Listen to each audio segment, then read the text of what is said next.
Hello everyone and welcome to another casual review. Today I will be talking about the game Slay the Spire.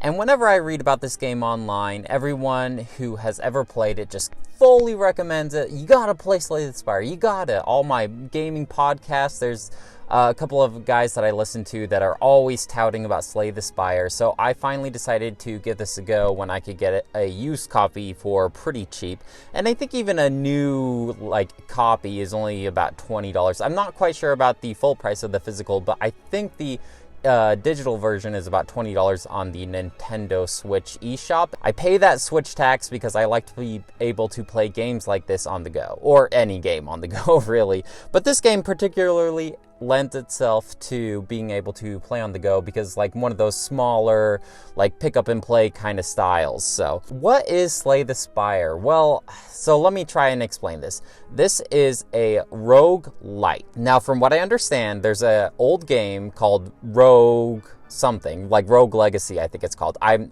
not really sure. I sound like an idiot right now. But the concept of this game was when you die, you have to start over from the very beginning, kind of like that. A roguelike is that similar concept. You play until you die, and then you start over. A roguelite, as I understand it, is certain stuff carries over. You're making progress, basically.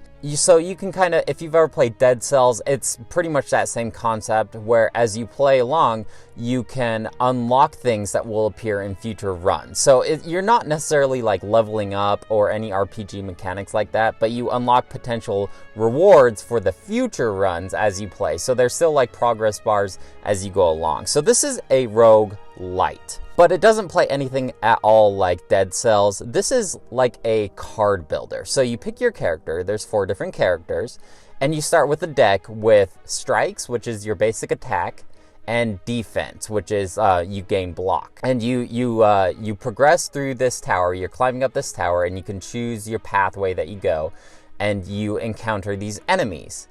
And at the beginning of each turn, unless you have other bonuses, you start with 3 mana. This is if you've played Hearthstone, that card game, you have this mana, this resource, and cards take up a certain amount of this mana. And so your basic attacks, that's going to take 1 mana. Your block, that's going to take 1. And then as you progress, each time you defeat an enemy, you can draft a card. So it gives you 3 potential cards. Pick one of these cards to add to your deck this run. And so weak cards, they might be nice because they cost 0 mana. So they're not going to take away any of your mana resource this turn. But it's just this weak little attack that does maybe a little damage, maybe makes them a little bit vulnerable, that kind of stuff. Or you can pick a really, really strong card that does a ton of damage, this really big effect, but it takes 3 of this mana. So that's basically your whole turn unless you do other things to access more mana. Now, if you've ever played something like Hearthstone or maybe Magic the Gathering, I dabbled a little bit into that, and it's kind of similar in that way. There are certain cards that will give you more mana. You can also get these things called relics, which are passive effects, which give you more mana. So there's always things manipulating and changing the games, but at the core basic concept, you have attacks and blocks, and they take up mana. And so you have to manage your mana each turn, and then the opponent takes his turn. How I usually play is I try to get as much block as the enemy is intending to attack. It'll tell you when you're doing your turn, it'll say, okay, this enemy is going to attack you for 11 damage. So I usually try to get around 10 or 11 block before I do any damage. But as you draw your cards from your draw deck, you might not get block. You might want to hurry and kill the enemy before you can attack. There's so many different options, so much decision making. It is really engaging that way. And when you can pull off these really cool combos, all these cards that synergize with each other, hey, if you use an attack before this attack costs 0 mana. So you're okay, now I can combo. I'm going to do my basic attack and then do this follow-up attack and then get an extra mana, so then I'll be able to block. And then it gets so, it builds up upon itself and gets so much more complex, but it eases you into that. It starts you off with very bare bones, defense and block kind of tactics. And so as you accrue these cards, you're able to follow up with your deck instead of just being like overwhelmed, but like, hey, here's your deck of 50 cards, and then, all right, make it work. And you're just like, wait, I don't really understand how this works. You're kind of drafting your deck together as you progress up into this tower. So you can encounter a couple different things throughout this tower. There's basic enemy encounters. You can do a question mark, and this can be anything. But a lot of the times, this is a little, kind of like a little story element. Like, hey, you fall down a cliff and you're gonna lose a card. Which card do you want to lose? Or hey, there's a idol on here, but it's gonna be rigged and you're gonna take damage or something like that. Do you want to take this idol? And or sometimes it'll be a shop where you can buy cards and relics. And relics I kind of mentioned earlier. Relics are like a passive effect that persists throughout the whole game. So it could be like, hey, this will give you an extra mana each turn, but you can no longer use potions. Or it'll be, hey, this means so whenever you make an enemy vulnerable, instead of making them vulnerable for 25% extra damage, you make them vulnerable for 50% extra damage. So you can buy relics. I mentioned potions. That's just a quick little effect. Sometimes they persist throughout the combat. Sometimes they just last for one turn. And then you can also encounter elite enemies. And elite enemies are really strong enemy encounters, but you do get a relic from them afterwards. You can encounter a treasure chest, which also contains a relic. So you're choosing your pathway up until this big boss, and each act ends in a big boss, and they are actually really tough. And then when you beat the big boss, you start the next act, and there are 3 acts total. Okay, that's a lot of information I just dumped, but hopefully the gameplay that I show will speak for itself. So, there are 4 different characters, and they all play a little differently. If you've played Magic the Gathering, you know that there are color decks that each have different like tactics, different gameplay, and so that's kind of with each character. So the first character is very bare bones. I don't know the names of any of them. I never really kept track of that. So the first guy, he has this big sword, and he's like your very straightforward deck. He's all about attacking and defending, that kind of stuff. And there is a little bit more to him. You can build a deck around exhausting your cards. Exhausting basically means you can't use this card for the rest of the combat. Whereas if you use a normal card, it goes into your discard pile. And then when your draw pile is empty, your discard pile refills with all your discard pile. And it reshuffles it up. But if you exhaust, it's gone for the rest of the combat. So you can build this whole deck with him around exhausting a card. But it's like, hey, every time you exhaust a card, you get this bonus. You get like 1 extra strength, that kind of stuff. So you can build a deck around him, but he is the most straightforward character. If you are just starting out the game, I would recommend doing a run with him first, just so you can kind of wrap your head around the whole like attack and block concept. The second character, he's kind of like a rogue. He's all about using 0 mana cards and just doing like big bonuses like that, like stacking up. He gets a lot of these things called shivs, and it's just do 4 damage, costs 0 mana. So you're trying to acquire all these different shivs, and then there's a lot of cards that do bonus effects for each additional card that you play. So you'll do all these shivs. You'll do like 5 different shivs, 0, 0, 0, and then you still have 3 mana afterwards.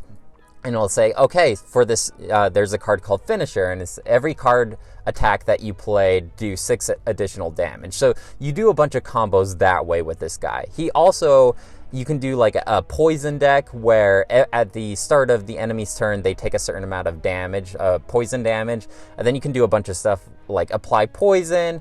You can triple the enemy's poison, so you just are building up all this poison on this enemy. He's okay. I actually kind of liked him when I first started playing this game, but as I was going back and trying to get all the unlocks for each character, I liked him a lot less once I played the other 2 characters. So these last 2 characters are definitely my favorite characters. You get this like robot guy, and he is a little more complex. I would recommend playing through the first 2 guys first, but he can basically summon these orbs, and at the end of your turn, this orb will do like a little effect. So like you'll summon a lightning orb, and at the end of each turn, this lightning orb will do 2 damage to a random enemy. And then you can also like use up these orbs to do like a bigger effect. So this lightning orb that would at the end of every turn would do 2 damage to a random enemy, you could evoke it. You like use it up, and it'll do 8 damage to a random enemy. So you accrue these orbs, and they do these passive effects. So you can unlock a bunch of orb slots and do that, and just like use a bunch of block and just have your orbs do all the work over time. Or another deck that I like to build around this guy is you can play a bunch of powers, and powers are basically these bonuses that persist just throughout this like encounter, and then they go away until the next encounter. And so how I like to play him is use these power. Every time you use a power, you get a lightning orb, or every time you use a power, you get to draw an extra card, that kind of stuff. So I really like the decks where I use I build up a lot of lightning orb cards, and then I have these powers that make lightning just affect all the enemies in the encounter. So you can do like a lot of strong AoE damage if the cards align, pun intended.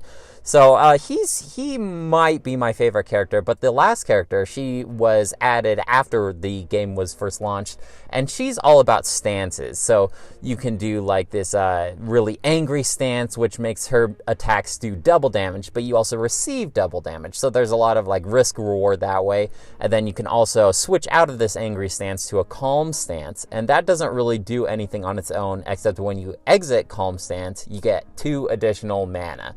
So you're chaining these combos together, you're getting angry, you're doing a ton of damage, finishing enemies off, and then I like to hurry and switch into a calm stance so the enemies don't do double damage to me, and then I build up my block. And then you can accrue a lot of mana in one turn this way. Another tactic that you can do with her is she has this third stance where it's like it's kind of like a Super Saiyan mode, but you have to build up 10 of these mantras. So you're throughout the combat, you're building up these 10 mantras, and then when you achieve 10 mantras, you get like a ton of extra mana, and you do triple the damage. So you're building up to do this Super Saiyan mode, but then at the end of your turn, the Super Saiyan mode resets, and then you have to build up 10 mantra again. So you can do a lot of fun stuff with her as well. You can pull off like a lot of cool looking combos where if someone who didn't know how the game worked was watching, they'd have absolutely no idea what was going on. But as you're playing, you feel really cool and really smart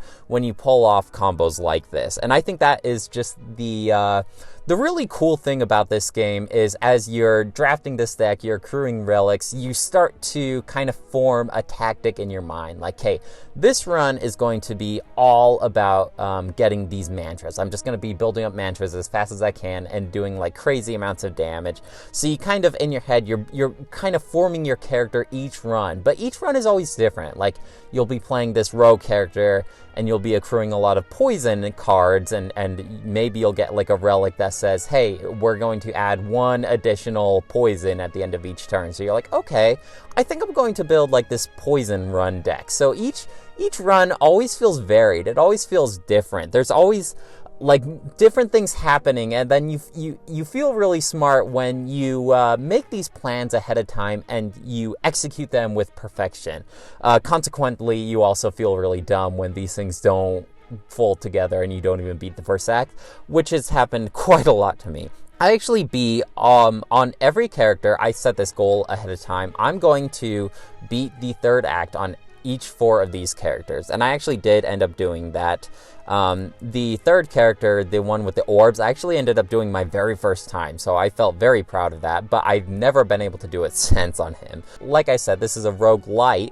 There's like a progress bar, and depending on how far you get into the game, how far your run is, how many enemies you defeat, you fill up this progress bar, and then when it fills all the way up, you unlock future relics for future runs. So it's kind of like you feel like you're making progress, even though it really isn't doing like that much. Each run is going to be pretty similar. You just have the potential of uncovering different relics as you unlock them. So after you beat Act 3 on all the characters, you get this potential to get to a 4th act. And how you do that is you omit certain things to acquire the 3 keys.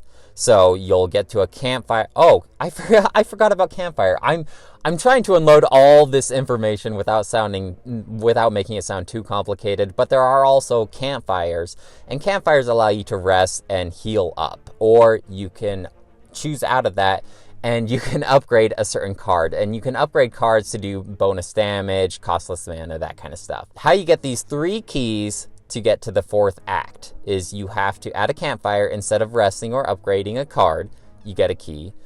You have to be a special elite enemy, which has like a bonus effect, like bonus damage or heals a little bit at the end of each of their turns, and that's how you get another key. And then at a treasure chest, instead of getting a relic, you can get a 3rd key. It sounds kind of complicated and pretty difficult, but once you acquire all 3 keys, you have to beat the 3rd act, and then you unlock the 4th act. And I will admit, I have never been able to access the 4th act. There have been a couple times where I've acquired all 3 keys, gotten to the very 3rd, the like big boss guy at the end of Act 3, and I've died. Like every time. I think this has happened like 4 times now. And this one time I was playing as the robot guy with the orbs, and I was building a power deck, and I was just steamrolling. Like, nobody could touch me. I'm getting all the blocks, executing everything just perfectly, doing a ton of damage. And who is the last boss but this guy who gets an extra strength every time I use a power? So I'm just using my deck, trying to kill him as fast as possible, and he's just getting stronger and stronger and stronger and just wipes me out. Oh man, that defeat hurt a lot. So I've never actually accessed the Act 4. But the kind of, it sounds frustrating, but the cool thing about this game, at least for me, is I get to start over. Every time I die, it's like you get that potential of a new run. That like excitement, you get to start clean, you get to start fresh. You can play a new character if you want, and there's always that excitement of starting a new run. You're never really sure what this run has in store for you. So I'm never really like too upset about losing, except that last run was, it hurt because I was so close to doing the Act 4. If I was to give it any criticism, I'm not a big fan of the art style necessarily, or the animation. They're basically just like moving, squashing, and stretching JPEG images. The animations themselves aren't exactly too impressive. It doesn't really look that great. And then the music is just very generic, kind of. I guess they didn't want to do music that was too distracting. But for the most part, I played it on mute and watched something, like put on something that I only had to half pay attention to. I've actually been watching a lot of Adventure Time, and I only have been half paying attention to that, and then playing Slay the Spire. And it is just a blast. Like, if I think of relaxation, it would be putting on a show, cozying up on the couch, and doing a run of Slay the Spire. That is just heaven to me. And I've for the last 2 weeks, it's like, well, should I make a video on YouTube, or should I watch a movie or something? And it's just, for the last 2 weeks, all I've wanted to do is play the Slay the Spire. It is just so engaging. It doesn't matter that the animation or music isn't great. The gameplay itself is just so engaging and fun and varied. Every time it's just new, and I just want to play more and more Slay the Spire. It is just, whenever I have a break at work, I pull out my Switch. Whenever I'm at home and Autumn's busy, I'll just bring out the Switch, you know. You can configure the controls, so you only really have to play with one hand, and so I'll just be playing fetch with the dog and playing Slay the Spire. I just was trying to fill in all my empty spaces with Slay the Spire, and in the last 2 weeks, I want to say I put in maybe more than 50 hours of Slay the Spire. It is insane. I just wanted to play more and more and more, and I'm just so addicted, and it's just such a great game. The Switch really is a great platform for playing a game like this, but for some reason, it keeps saying an error has occurred, like in the middle of gameplay. And when I hit OK, normally when I get that message while I play a game, it kicks me out of the game and I have to reboot. But whenever for this, I don't know if it's just specific to my Switch, but it'll say an error has occurred, and I'll hit OK, and then the game just resumes. Like, it doesn't stop at all. And so I don't know why I keep getting that message, but I'm glad it doesn't keep kicking me out of the game. I don't know if this is specific to all Switch copies, versions of this game, but it kept saying it for mine. It was just like a little minor inconvenience having to hit OK and then keep playing.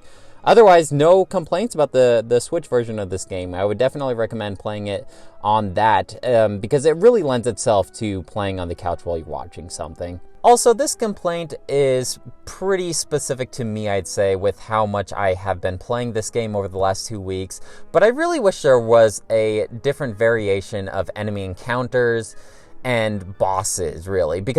And then also the random encounters where like an event happens. After maybe 2 or 3 runs, you start to see a lot of repeats, and I wish there was even more variation in that aspect. Now, granted, the different cards that you can acquire throughout a run and the different relics that you gather always make every run feel different and varied that way. But the encounters themselves start to feel a little samey, like you're always going to encounter those little bugs that curl up and get blocked every time you attack them, or those birds in the second act that fly. Like, I can pretty much predict what enemies I'm going to encounter depending on how far along each act I am. So I do wish there was some variation that way, but it's probably because I just have been playing this game non-stop that I start to see a lot of repeats. Just got so engaged to it, and I was just playing all the time, and I was really trying to get to Act 4, and even if I wasn't ever able to do it, I was having a great time. But I will admit, after all this time playing, I am starting to maybe get a little bit burnt out, and I figure, okay, maybe it is time I finally move to a different game. But I really love this game, and unless I come across a really, really amazing game in this last month, this is probably my game of the year.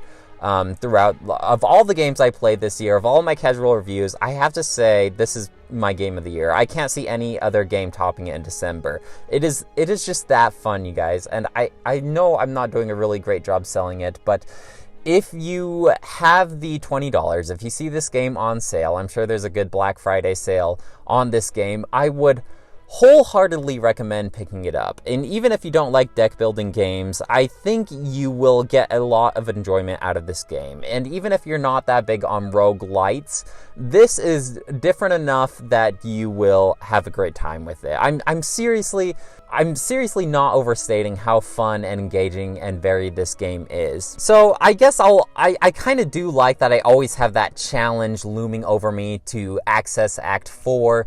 I will probably come back to this game from time to time just to be able to try and get to Act 4. I kind of wonder if when I finally do beat Act 4, if the drive of playing this game will start to dwindle a little bit more. So I kind of like that I still have that challenge looming ahead of me, even though I really want to beat it and I still haven't. But I kind of like that there's still that potential, there's still that challenge to go for. There are achievements, but they don't do anything, and it's just kind of giving you something extra to do. I was never too crazy about going for the achievements. I wish they maybe, I don't know, like, is it too much to ask for different skins if you do the achievements? But as the game is right now, I think it's a great game.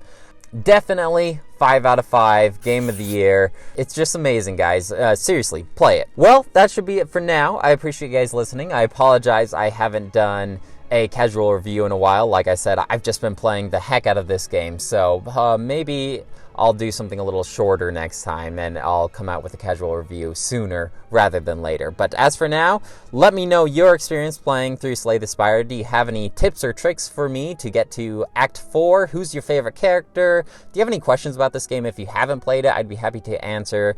What are your thoughts on this game? Let me know. Otherwise, I'll talk to you later. Bye!